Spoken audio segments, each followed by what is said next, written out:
The honey badger virus, aka SARS-CoV-2, aka COVID-19, is still with us. And I believe that this virus deserves your respect. It deserves my respect. Not something to fear, but definitely something to respect. Hello, everyone. This is Dr. Chris Martenson. I'm here with your update on June 11th, 2020, day 140 of our coverage of the honey badger virus. And so let's start right in with the cases. We had worldwide the highest new cases on record. That's this bar right here. Oops, not very good drawing there. This bar right here, as you can see, it's higher than all the rest. The cases of deaths seem to be coming down a bit, but as we look at this, they're not really falling anymore. This is a flat line right here. And I believe these deaths that we see right here in this flat spot right here are from the cases that were showing up back here. So we're going to have to watch what happens in a couple of weeks because it takes time, as many as 3 to 4 weeks after you see a surge in cases for the hospitalizations and the death rate to sort of follow along. So at any rate, it is good news to watch the deaths falling. We know why that is in many cases because much better treatment's available now, because we're not putting people on ventilators like we used to, because we understand this is primarily a blood disease. It creates a lot of thrombosis, clotting. So we've got all kinds of new treatments around that. So we're going to look at what that really means right now and get into it. But first, let's take a look here again, sorting by new cases. So top of the list now, Brazil with 33,000 cases, possibly very, very seriously undercounted, with 4-digit deaths showing up in Brazil again, also possibly undercounted quite a bit. But Brazil is having a really hard time with this, and we'll talk about why that is in just a second. Leadership turns out is really important in a pandemic, and the messages you send are really important, which is why it's just so disappointing what the US CDC, what various other equivalent CDC bodies in other countries, as well as the World Health Organization, the WHO, oh my God, they've been sending mixed messages and bad messages and all that other stuff. You can't do that. You can't ever give mixed messages and things of simple stuff about face masks, about vitamins, about social distancing, all that stuff, just crazy. If you want to get ahead on this, you have to have consistent messaging. But at any rate, one of the things we notice here is that of the world's most populous countries, you got up here at the top, you got, let's see, India's now coming up top, Pakistan, shooting right up, Bangladesh, and India. So some very heavily populated countries moving up. China, not even appearing on this list anymore, but of course they have very, very strong responses to how they're going to keep this thing from reemerging over there, which is kind of what you have to do. Why? It's the honey badger virus. You take your attention off of it just for a minute, and it will escape the enclosure, and off it runs. In the United States, first, the good news, lots and lots of states seeing declining cases here. So New York, which was the epicenter of the United States, very bad job, very bad run of it there, and maybe not a good job in terms of how they handled some aspects of that. New Jersey on the way down, Illinois, Massachusetts, former hotspots, every one of them, Pennsylvania, Michigan. Also note here, while we're going through this, New Jersey, 165,000 total cases, Illinois, 130,000 total cases, Maryland with 60,000 total cases. So you can see that these are arranged by total cases, total amount of cases, all the way down to West Virginia, which only has, as of today, 2,193 total cases in its whole history, and is also on the way down. Now, the bad news. There are a lot of places that are still shooting up. California with 140,000 total cases, still very much on the uprise. Texas with 81,700 cases, very much on the upswing here. Florida shooting up sharply. As you might remember, Texas and Florida, two places very famous for having opened up their economies again. In some cases, not really ever having totally closed it down. Arizona really beginning to have steep trouble here, and other places in the country on the upswing as well. And the thing we have to notice here is that in some cases, now Alaska, 642 total cases, so don't read too much into this, but here we're seeing that they had a wave, and then, what do we call that, a second wave? Did Kentucky have a second wave? Is that the crest? And then it's up to new highs here. Look at Montana. Again, 561 total cases. So don't make too much out of it. Tiny little bump here. But some places like California here, we see never actually had what you might call a first wave. It just started climbing and has been climbing the whole way through. I can't really say Texas had a first wave so that it's having a second wave. That all looks like one wave to me. Florida, you could make a case that they had a first wave and now we're on to a second wave. That's a possibility there. North Carolina, no first wave, just on their way up. Arizona, same deal. Tennessee, pretty much the same. So that's what we're seeing is this thing is still coming around. And by the way, very summer-like temperatures here in mid-June in places like Texas, Florida, Arizona, Tennessee, places like that. So no, summer does not slow this particular virus down. Interestingly, you put that all on a map, what do you get? This is what it looks like right now. And so there's clearly a Western sort of a flavor to this. Vermont's the lone holdout here with an increase in cases. But otherwise, it looks like the virus is mostly moved out of this area, but it is very strongly down here to the south. And I'm going to bet we're going to see a swing in cases here across these states down here as well coming up because of the lack of social distancing and face mask wearing that's been going on down there. All right. Let's just finish up What the Who. We presented this on Tuesday, 2 days ago, that I didn't understand what the Who was up to here. Maria Van Kerkhove contradicting a widely held belief that said, and she said that transmission of the coronavirus by asymptomatic people, very rare. And it was just a day after that Fauci came out and said the WHO's comment on asymptomatic spread is wrong. And, of course, making a distinction here in this article about the difference between asymptomatic and pre-symptomatic spread. A little bit of an overlap depending on how you talk about those things. But the idea here is that people are pre-symptomatic, they will become symptomatic, and they can spread this thing as well. People who are asymptomatic but who have this thing and remain asymptomatic all the way through, we're less clear about those people. So the pre-symptomatic people, though, do have a strong period of time, at least 2 days, where they are presenting no symptoms. They will have symptoms, but they are very infectious, and they go out and they infect people, responsible for up to 40 to 50% of all infections being done by these folks here. Less clear what's happening with the purely asymptomatic people out there. All right, moving on. How about this?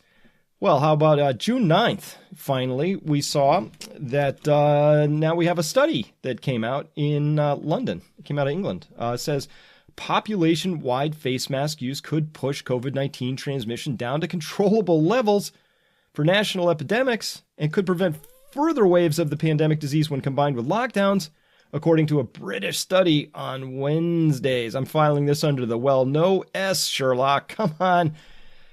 Did we really have to wait until June to get this logic sort of to penetrate deeply? I guess we did, but it was pretty easy to unravel and figure out a long time ago, and we've been presenting this data since February, I guess. So at any rate, it's now penetrated the British thought. So I guess now that the British have run the study, it's okay for the British to understand that, yeah, wearing a face mask would be a good idea. So let's look at this.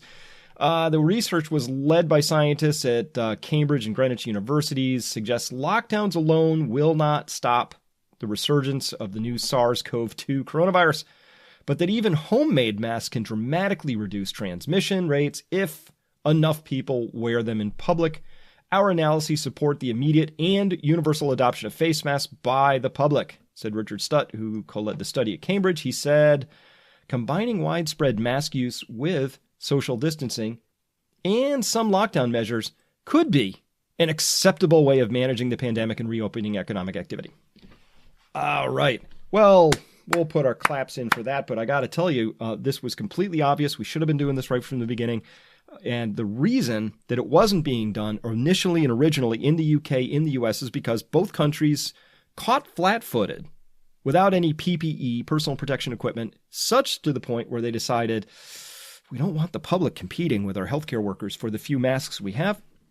So let's tell the public they don't work for them and draw this crazy distinction that they won't work for you, public, but they will work for healthcare workers. So you don't take them over there, public, because we need them over here for the healthcare workers. They should have just said, and I don't know why politicians don't do this, except they seem congenitally unable to say, you know what, we kind of goofed.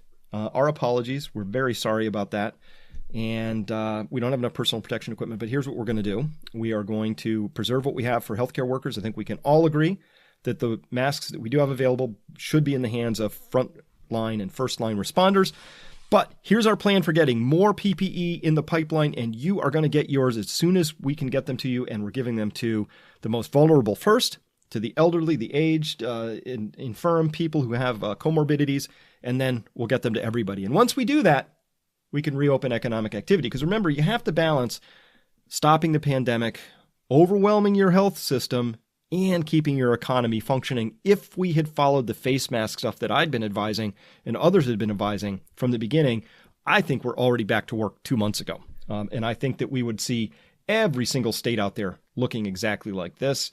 And we wouldn't see any more states that look like this if everybody would just wear a face mask. It couldn't be simpler. Now, what did this study not mention at all? They didn't mention the other part about this. Is not only do you prevent the spread, right? Why do you wear a mask? I wear a mask to protect you from me. And you wear a mask to protect me from you. Yeah. But what else? There's 3 reasons. And the other one that they didn't really mention is, one second here. This is a little off topic. Let me just, all right, this is a little off center. So we're going to see if I can just drag this over and then I'll move it back over later. Don't know why that happened. Reason 3 is that you have better odds of a lesser illness if you are wearing that mask and you do happen to get a small amount of virus into you. It's a much smaller inoculum, a lower load coming in, and that gives you a much better chance of having a smaller, lesser run of the illness than if you got a big inoculum, a high viral load as a starting point. Okay, so there's 3 reasons to do that. Now let me slide this back over so that we can just keep moving. All right, so back a tiny bit. Yeah, there we are. All right. Then, anyway, very glad to see that wearing masks works. And so remember, it was just back a little while ago, this is from April, the WHO says, oh, only healthy people still don't need to wear masks for coronavirus protection. But that guidance could change, right? And then now it's last Friday, but prompted by some new research in recent weeks, the World Health Organization said on Friday, this is last Friday, it now recommends that everyone wear fabric face masks in public to try to reduce the disease spread. You know what it is? You know what time it is? That's right. It is time to bring out the WHO bus making another U-turn. Here we go again with the WHO. Just not getting it right. Oh my God, how do you get face masks wrong? I don't know, but who turns around in the middle of a congested highway with a bus? The WHO. That's who. The WHO, I mean, that's who. I don't want to malign the rock band. WHO, I got to get better about that. WHO, it's not the WHO. All right, I want to focus now on the idea that SARS-CoV-2 still deserves our respect. HB19, as I call it, honey badger 19. It's got serious teeth and claws. And if you turn your back on it for just a second or two, you will find that it escapes its enclosure and it runs back out all over your economy and all over your populations, and people get scared and they don't fly and all sorts of behaviors change. And if you want to not be experiencing upticks like that, you have to make sure that you can maintain the focus. I know it's hard. It's hard. Believe me. I want this to be over as much as you do. I'm tired of how this is. I'm ready to go out to dinner again. I loved not having to worry about this. Like, even if I do go out to dinner now, it's going to be this little persistent sort of concern. Is somebody coughing in the corner? Has the wait staff and the cook, are any of them sick? Or how would I even know if they weren't pre-symptomatic? All sorts of questions are just going to be sitting there. I'd rather they weren't there, right? But this is the hard part of any particular disease and pandemic, is maintaining the focus necessary to make it all the way through this thing in good stead.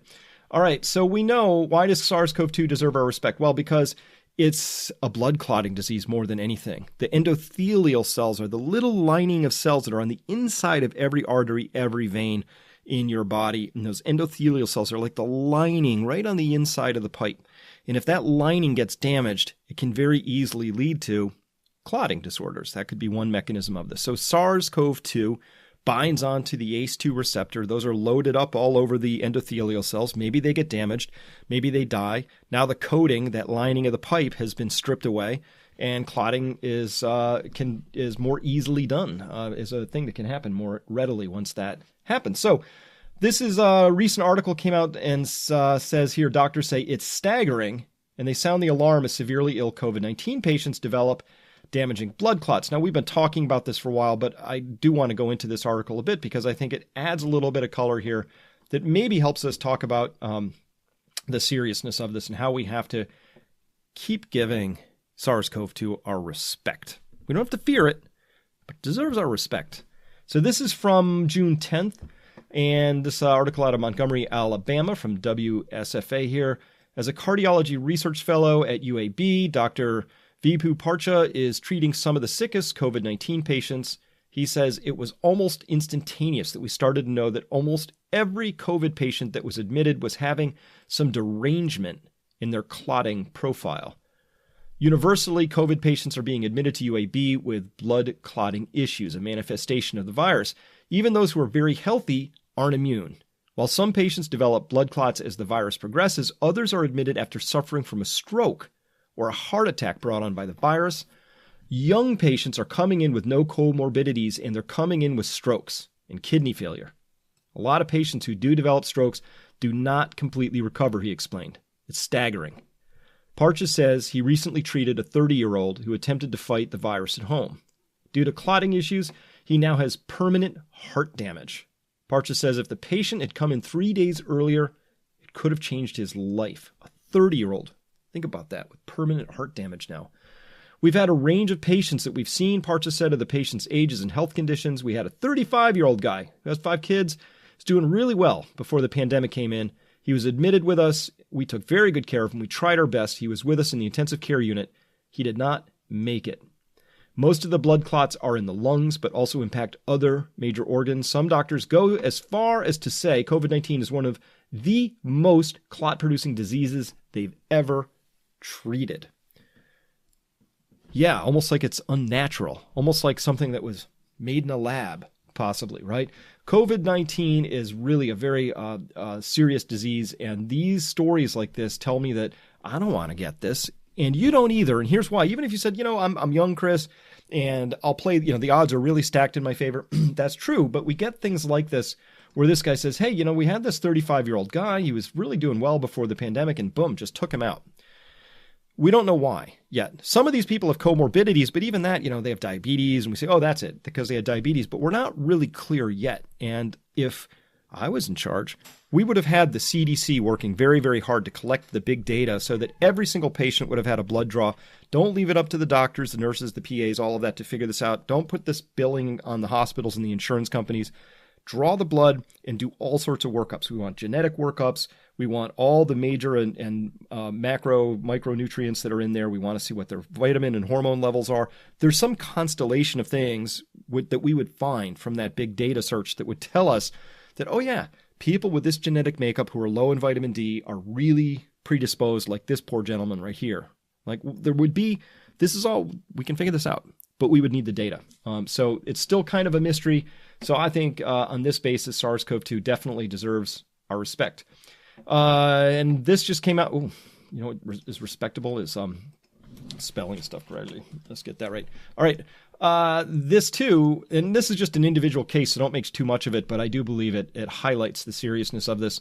Coronavirus survivor in the U.S. receives a double lung transplant, and that was surgeons in Chicago did this, a new set of lungs to a young woman with severe lung damage from the coronavirus. Then there's just a few right now. A handful of COVID-19 survivors in China and Europe have received lung transplants, so it's a thing. The patient in her 20s was on a ventilator and heart-lung machine for almost 2 months before her operation last Friday at Northwestern. The 10-hour operation was challenging because the virus had left her lungs full of holes and almost fused to the chest wall. So this, too, tells me that COVID deserves respect. Again, we don't know why this woman in her 20s, was stricken so terribly by this particular disease. And until we know that, you kind of got to respect this disease. Give it your respect. Arkansas is developing some emergency respect right here. And of course, Arkansas, very close to that whole Lake of the Ozarks area up in Missouri, where we had all those that pool party going on. But there's been I would suffice it to say, some areas are doing a better job of managing social distancing, face masks, things like that. My region, I think, in Massachusetts here is doing great.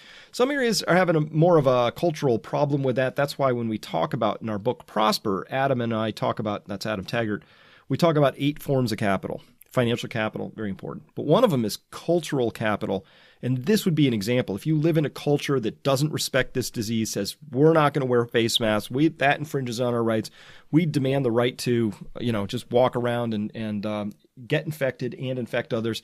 that would be a form of weak cultural capital for facing a pandemic. And that might be awesome cultural capital for facing a civil war. I don't know. I mean, I'm not saying it's bad. I'm just saying that in this particular example, when it comes to staying safe from a virus, you really need everybody in your culture to be up the curve. So looking at what's going on in Arkansas real quick, we see here, again from June 10th, that the Washington Regional Medical Systems Chief Operating Officer issued a statement about the serious public health emergency in northwest Arkansas. And in a statement, they said they've seen a 170% increase in the number of COVID-19 tests performed. Okay, so they're testing more, so you should find more cases, I guess. 156% increase in calls to the COVID hotline, and a 350% increase in the number of hospitalized COVID-19 patients. So you can't blame the increase in hospitalization on increase in testing, because this number is twice as big as that number right there. Okay. And so they do say here we are seeing more hospitalizations because more people in our area are being infected with the virus. So that seems to be the problem. And the other problem that's facing us right now is that coronavirus fatigue has set in. And a pretty good article in the New York Times here says the world reopens despite skyrocketing coronavirus cases.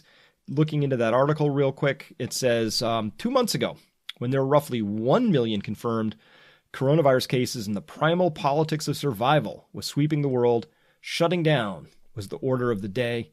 This week, the number of cases soared past 7 million, with 136,000 new infections detected on Sunday alone, the highest single-day total since the pandemic began. The order of the day? Reopening. Terrified after watching economies built over the course of decades hollow out in a matter of weeks, countries seem to be saying, in effect, enough. For health officials who have been watching the virus with alarm as it began claiming a foothold in continent after continent, it is a dizzying moment. So, yes, it's, you have to balance these things. And unfortunately, I think this article is sort of caved to the idea that there's only two ways to go about this. Just reopen and let the virus have its way with you, or stay shut down and destroy your economy. And of course, you and I know there's a third way. Everybody wears a mask and we can all go back to work. Everybody practices standard social distancing and good hygiene. We can go back to work. I presented that really amazing video out of China for that Star company that showed all the procedures that they put in place to keep coronavirus at bay. And they just do those things now as a matter of business, and they don't have any problems with coronavirus. This idea that you're either letting coronavirus have its way with you, or you're staying in lockdown, it really presents it in the wrong light, because there is a third way. You can just not be COVIDiots about it, and you can actually get on with your life. That's the frustrating part. You hear the frustration in my voice, a little frustration, because this isn't that hard. It really isn't. Everybody wears a mask, and we can get back to business. And that's something we've been saying for a very long time, right? And we've been putting out, this basic information for a really long time. But of course, you got the WHO out there saying all kinds of crazy stuff about face masks and doing U-turn after U-turn, and everybody's confused, and I don't blame them, right? It's very confusing, but it shouldn't be. Pretty easy. Everybody wears a face mask. Okay, let's talk about this, though. Spanish flu. This was their first wave here in June of 1918, and then it pretty much went away, and I think everybody thought it was fine, and then boom, this second wave. This is where it really came and did most of its damage. But even the third wave was twice as big as even that first wave. And then it went away. And it went away in large measure because herd immunity built up, and it no longer had free run of the society. So when we look back at the total number of cases in the world right now, we look at this and we say, wow, there's 7 million total cases. And I know the actual number of people exposed is a lot higher than this. But even if we said it's an order of magnitude higher, which might be reasonable, 70 million people, well, there's 7 billion people, so it's still 1 in 100, right? It's not nearly enough people to have been infected to get anywhere close to herd immunity, because that's 1%, not 80%, which is what we need for herd immunity. All right, so when you look at these waves, we don't have any evidence that we're going to see another wave like this. This is a standard flu wave. Coronavirus seems to have if it's not going to go away for the summer, then it probably is not going to have this exact same shape. It might honestly just looks something more like this. Might just be one big mess rather than a series of messes. We don't know. Lots we don't know about this at this point. But at any rate, lockdowns do work. We saw the state of emergency here using South Carolina as an example, and so they declared a state of emergency. They had an emergency stay-at-home order, and you can see the cases beginning to fall. But they couldn't stick with it that long, so they began reopening lightly. They said, hey, this isn't that bad. Hey, we just about the same number of cases. It doesn't make any difference whether you are having a stay-at-home order or you reopen, same difference. We'll just keep with this reopening. But then what do we see lately, right? They've been climbing in their cases like this. So we'll see what transpires over time. But they're in pretty, obviously in worse shape there than they were at the beginning of this whole thing. Looking at Brazil is another case example here. Again, good article here out of the New York Times. This is an opinion piece. Brazil is in coronavirus freefall, is the opinion here. And it's in predictably bad shape, and we'll talk about what that prediction is in just a second. So late last month, Brazil passed a milestone. Our daily death toll has now surpassed that of the United States. We have a contagion rate that ensures more deaths are coming. We have had more than 690,000 diagnosed cases of coronavirus and 36,000 deaths, and yet the actual numbers are probably much higher. We've had such limited testing that we just don't know. In other parts of the world, the growth curve for infections is flattening out or falling, and here it's actually spiking. Hospitals are on the brink of collapse, so are morgues and cemeteries. In the Amazonian city of Manaus, deaths have soared so much that the main cemetery has begun burying 5 coffins at a time in shared graves. Given the grimness of our statistics, one might reasonably expect that the population would start strictly adhering to health and safety protocols. But this is not happening. As the cases spread, so does the contempt of certain people in the streets for social distancing measures. And it's easy to pinpoint one of the main reasons for this contempt: our president. Okay, before I continue on, this is what we're talking about with cultural capital. Brazil, the culture of Brazil, first, very touchy, very physical, and so that helps hasten the spread of the disease. Two, the culture seems to also have embedded in it a large group of people who are also very much not interested in wearing face masks, observing social distancing, things like that. And of course, they have a leader, Bolsonaro, their president, who is very dismissive of the honey badger virus. And so because of those factors culturally down there, Brazil's just in really, really tough shape, and it's going to have a really hard run of this. And we see that in the numbers where it now is at the top of the leaderboard for new cases. And they're going to very much be at the top of the leaderboard in total number of cases per million of population, I think, once all is said and done. Why? Because they're still doing a really terrible job of managing it. Continuing on, quote, since the beginning of the pandemic, Jair Bolsonaro has shown disdain for everything that doesn't suit his personal agenda, especially if it's fact-based news or scientific recommendations. He said in the past that COVID-19 is a measly cold, and that people would soon see that they'd been tricked by government and media when it came to the outbreak. On April 12th, when more than 1,000 Brazilians had already died, he proclaimed that the matter of the virus was starting to go away. When this proved to be wrong, he spent his days fighting against state and municipal shutdowns, deeming them economically disastrous for the country. And now they're at a place where hospitals are now on the brink of collapse. And if we go all the way back up here, and we see now too that Brazil here is 13 is at the leaderboard in all sorts of respects in terms of total new deaths and things like that. A lot of people here in serious or critical condition as well. Again, probably these numbers for Brazil are a really light count because they don't do a lot of testing and things like that. Now, to me, this tells me that the coronavirus, the honey badger virus, really deserves our respect. And we have a lot of unknowns remaining in this particular story. We don't know how many people have already been infected. Remember a month ago or so, it was like serological tests everywhere. You had the stupid Stanford study, which was just as close to fraud as you could get. You had different states, Germany and Switzerland and Italy, all doing these tests to try and answer the question, how many people have already been infected? No, I don't know what happened to all those tests. I don't see a lot of data around that, and I'm having a hard time digging up where we really are, and it just seems like we did some early shoddy testing, and that was that. What ought to be happening is in certain hotspot areas where we think this is really already swept through, the very best tests that money can buy with high sensitivity, high specificity, and full random sampling of the population. Just lottery system, go to people's doors and knock on them and do the tests if you have to, just randomly pull people off the street and take tests, whatever you have to do to get that data, because we'd like to know, right? But we still don't know. We don't know how long immunity lasts. Do you get it now, but in a year you could get it again? Is a lifetime immunity? We don't know. Is SARS-CoV-2 actually weakening like we've suggested? Is there's some wild type that is now devolved out of the human type, and the wild type is actually less contagious and or deadly? We don't know. How many people have immunity? So we don't know that. How much longer until herd immunity is reached? Well, because we don't know that first part, we can't answer the second part. We don't know. Can you get reinfected? If so, is this via a new strain only or by the same strain? We don't know. Is the virus hiding in the body for later re-emergence, or does the body clear it out completely? What do I mean by hiding in the body? Well, kind of like how chickenpox you get as a kid hides in your body, hides in your nerve roots, comes out as an adult in a very painful condition called shingles. So some viruses hang out in the body and come out at a later stage of life. Does the damage inflicted last for life? Well, I guess it does in the case of the lung transplant people, but we don't know, for how is recovery and is recovered actually fully recovered. In some cases, yes, but in some cases, no. We don't know how many and where to draw that line yet. Will future vaccines actually work? Well, we certainly hope so, but we don't have any actually working vaccines against any coronaviruses at this point in humans. So hopefully, yes, fingers crossed. Why are some people more susceptible and have a far worse disease outcome? We don't know.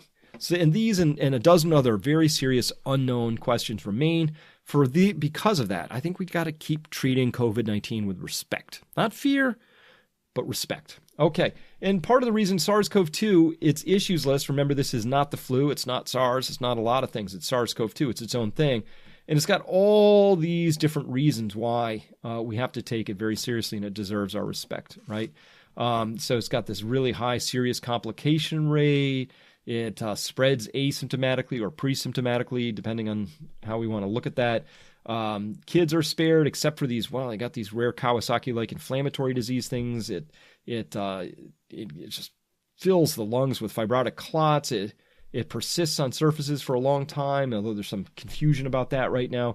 It damages all sorts of different organs and on and on and on and on and on and on and on, right? So all of this says, yep, we absolutely ought to be treating this with a pretty decent amount of respect at this point in time still, all right?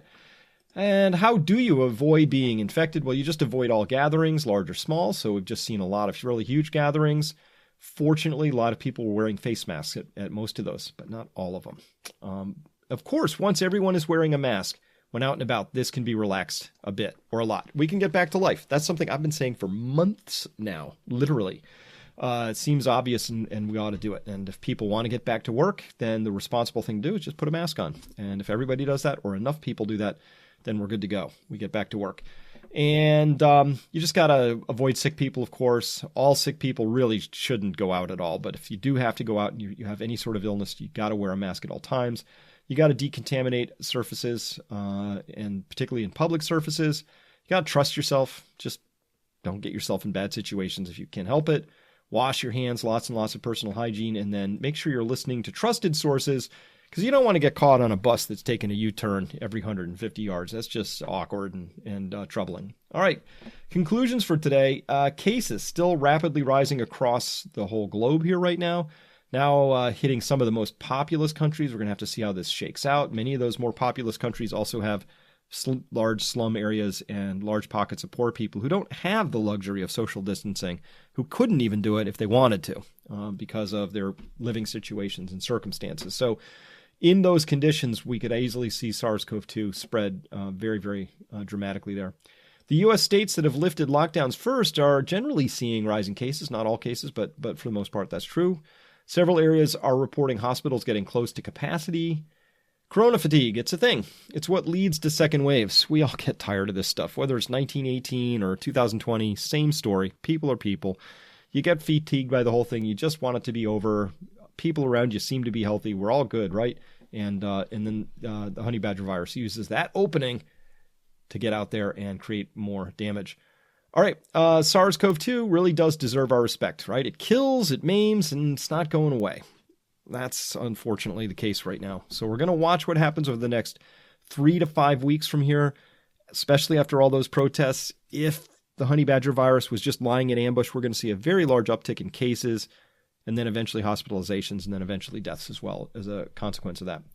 A second wave, certainly very likely, but only in places that actually had a first wave. Some places haven't crested yet. So I showed you places like California, Texas, places that haven't, they just sort of are generally climbing higher and higher. They haven't really crested yet. All of this leads me to say that if you haven't gotten SARS-CoV-2, don't. Just don't. I know part of the fatigue is to say, you know what, maybe I should just get it over with. I'm going to try and avoid this as much as I can because I really don't want to get it. And if you want to understand what's going on out there in the big world of finance and economics and things like that, this is our webinar that we held, What the Fed To. Come check that out at this link if you would like to do that. In the meantime, we belong to a tribe of people, you and I and everybody listening to this, because we're the tribe of people who believe in resilience. We believe in integrity. We believe in individual responsibility. We believe in caring for ourselves and for our own and for our communities. And if you get a T-shirt, that will identify you here as part of our tribe. So this is our tribe. We're the resilience tribe. And we care a lot about integrity. A lot. That's what I care about. And I want to live a life full of integrity as much as I possibly can, because that's where meaning and purpose and a life well lived comes from. It comes from living at the highest level we possibly can. One of the ways I'm trying to be in integrity is living in relationship with life. This is me in my garden. Plant a garden if you can. I really think there's going to be some trouble getting the kinds of foods, fresh foods, things like that. You'd be surprised what you could actually grow even in an urban area. And so people grow things hanging bags out of windows. They grow them on window terraces. They find abandoned lots up the way. There's lots that you can do. And if you can't do that, then support somebody who does have a farm garden, who's treating the soil with respect, and buy from them. So demand creates supply. So demand good local fruits and vegetables and meats, and then watch the supply come along in consequence to that. And by the way, you don't have to wait for a vaccine. A vaccine is one of two prongs. The second prong, which is just as effective, is to make sure that your personal terrain of your body is as prepared as it can be, and that it is not going to be taken over by a virus if the honey badger virus decides to come for a visit.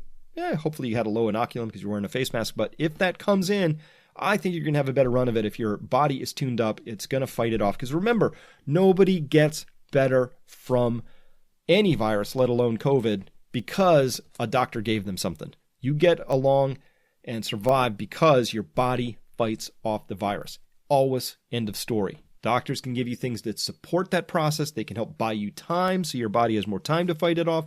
They can help give you things that might lower the viral load.